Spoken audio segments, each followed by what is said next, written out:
అందరికీ నమస్కారం అండి. ఇప్పుడు ప్రస్తుతం ఆంధ్రాలో ఏపీలో చాలా సంచలనం రేపుతున్న చిన్న పిల్లలది అంటే మనకు మైనర్ బాలికలపై అత్యాచారం చేయబడుతుంది. ఎంతమంది చాలా మంది పిల్లలు నిమిషానికి ఒకరు చొప్పున చాలా మంది బాలికలు అత్యాచారానికి గురవుతున్నారు. అసలు రీసెంట్ గా చూస్తే మనకు ఒక 10 days బ్యాక్ ముచ్చుమరిలో ఒక 10 సంవత్సరాల పాప 9-10 సంవత్సరాల పాపపై ఒక మైనర్ బాలులు ముగ్గురు కలిసి అత్యాచారం చేసి చంపబడింది. చాలా ఘోరం అని చెప్పుకోవచ్చు. అసలు చిన్న పిల్లలు వాళ్ళకు మైనరులు చేసిన వాళ్ళు తప్పు చేసిన వాళ్ళు చిన్నపిల్లలే, చంపబడిన పాప కూడా చిన్న పాపనే. అసలు ఈ సొసైటీ ఎక్కడ పోతుంది, ఏం జరుగుతుంది, ఎవరు నమ్మే కాలం లేదు. చాలా ఘోరాతి ఘోరంగా మానవతా విలువలు అది చచ్చిపోతున్నాయని చెప్పుకోవచ్చు. ముగ్గురు మైనర్ బాలులు, చిన్న పాప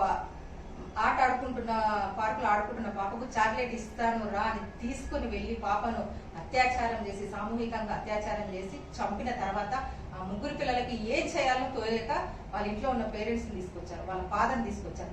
ఈ తప్పు చేస్తున్న ఈ పిల్లలకి ఆ ఫాదర్ వచ్చిన తర్వాత ఇలా ఎందుకు చేశారు ఏంటి అని అతను గ్రహించాలి కదా. ఒక పాపని ఇలా అత్యాచారం చేసి చంపడం తప్పు అని చెప్పాల్సిన ఆ తండ్రి ఆ పిల్లలకి తప్పు చేసిన ఆ పిల్లలకి ఎంకరేజ్ చేస్తూ వెళ్ళి ఆ పాప చచ్చిపోయిన శవాన్ని దాచి, అంటే ఈ కేసు కావద్దు, నా పిల్లలకి ఏమి కావద్దు భవిష్యత్తు అనేది ఊహించి ముందే ఆ చనిపోయిన ఆ పాపను తీసుకుని వెళ్ళి గడ్డివాములో దాచిపెట్టి ఇంటికి వచ్చి మళ్ళా వాళ్ళ అన్నాను వాళ్ళ ఇంట్లో ఇంకొక పెద్ద అతన్ని తీసుకుని వెళ్ళి వీళ్ళు చంపేసిన ముగ్గురు పెద్దవాళ్ళు వీళ్ళిద్దరు 5గురు కలిసి ఆ పిల్లను రాయికి కట్టేసి, అమ్మాయిని రాయికి కట్టేసి మనకు కెనాల్లో వదిలేయడం అయితే జరిగింది. ఇది అందరికి తెలిసిన విషయమే.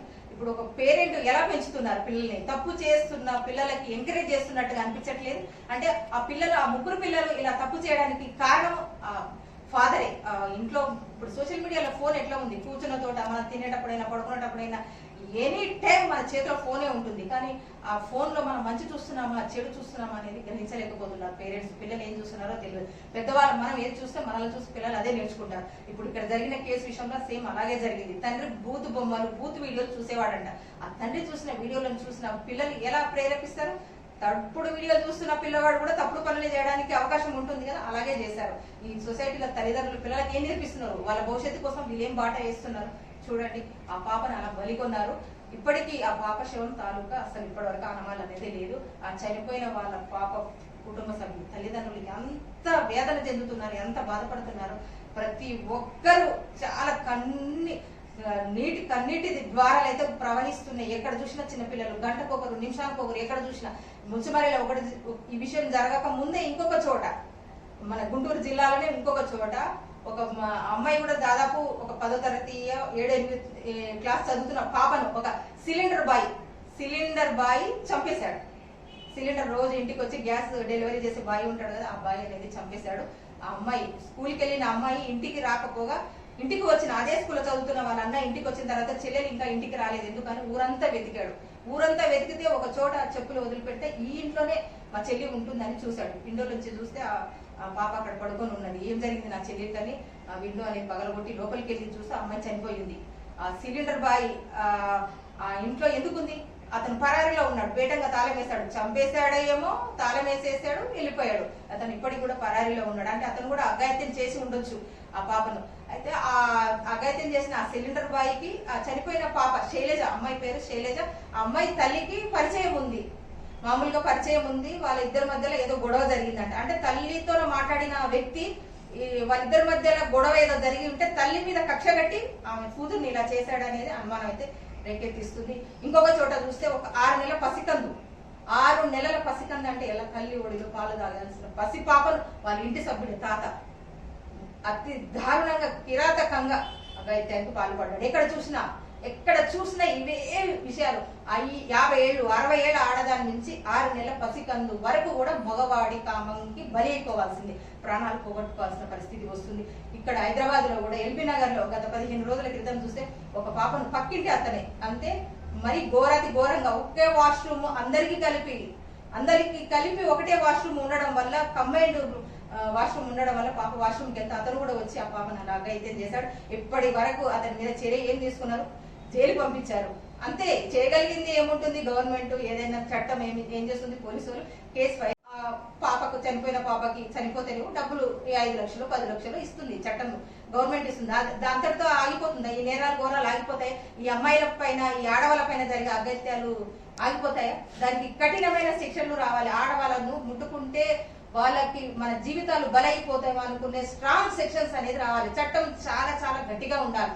చనిపోయిన వాడికి రియల్ గా మన శిక్ష ఏదంటే అమ్మాయిలను ఇలా అత్యాచారానికి గురి చేసిన వాడికి ఉరి శిక్ష కంటే తక్కువ ఏ శిక్ష అనేది కరెక్ట్ కాదు. అతన్ని ఉరి తీయాల్సిందే.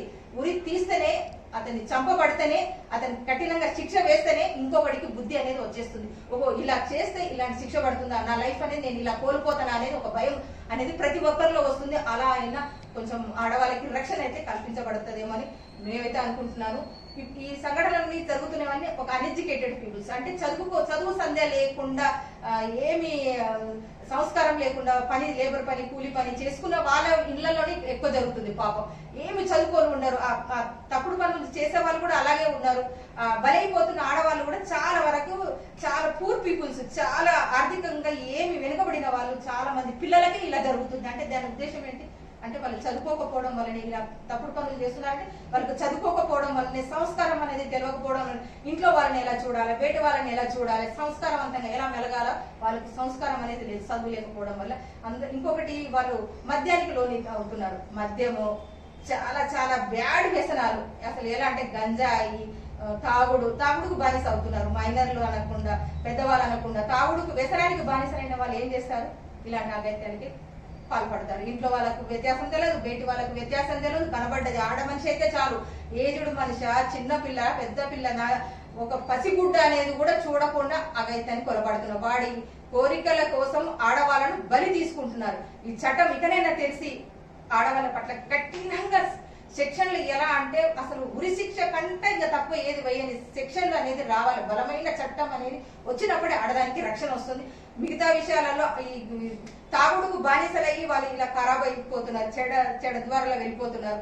ఏం చేస్తున్నారో వాళ్ళకి తెలియని, మోసలా లేని, వాళ్ళకు ఇంగితం లేని, సంస్కారం లేని పశువులుగా తయారవుతున్నారు వీళ్ళు. మన సొసైటీలో ఉన్నామా లేకపోతే అడవిలో మృగాల మధ్యలో బతుకుతున్నామా అనేది ఆడవాళ్ళకైతే చాలా చాలా భయం అవుతుంది. మనం ఇంట్లో నుంచి బయటికి వెళ్ళిన పాప, మన ఇంట్లో పిల్లలు బయటికి వెళ్ళిన వాళ్ళు ఇంటికి వచ్చేదాకా కూడా క్షణం క్షణం ఒక నరకం, క్షణం ఒక గండం.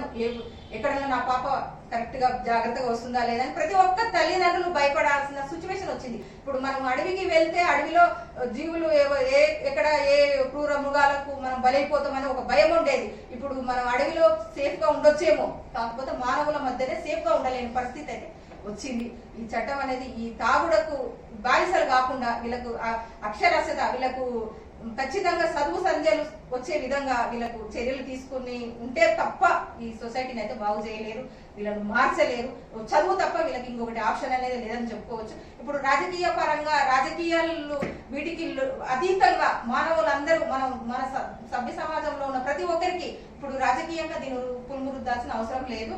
ప్రతి ఒక్కరి మానవులందరూ స్పందించి ప్రతి ఒక్కరికి చదువుకునేందుకు, ఈ వ్యసనాలకు బానిసలు కాకుండా చూడడం వల్ల కొంచెం అరికట్టే అవకాశం అయితే ఉందని చెప్పుకోవచ్చు. ఆంధ్రలో అసలు విపరీతమైన ఘోరంగా అసలు న్యూస్ చూడాలంటే భయం వేస్తుంది. భయం ఒళ్ళు గగురు పడుతుంది. ఆ పాపను అలా చేశారు, ఈ పాపను ఇలా చేశారు అంటే మా పాపలను మేము ఇంట్లో ఉన్నారా, సేఫ్ గా లేరా అని చూసుకోవాల్సిన పరిస్థితి వచ్చింది. ఇప్పుడు చదువు పేరుతోన, ఉద్యోగాల పేరుతోన మనం పని చేసుకోవడానికి, బతకడానికి రోడ్డు మీద కాలు పెట్టాలన్నా కూడా ఆడవాళ్ళకి ఎంత ఏజ్ ఉన్న ఆడవాళ్ళైనా భయపడాల్సిన పరిస్థితి వస్తుంది. ఇప్పుడు చట్టం అనేది కఠినమైన శిక్షలు అమల్లోకి తీసుకొచ్చి దిశ చట్టం ఉంది.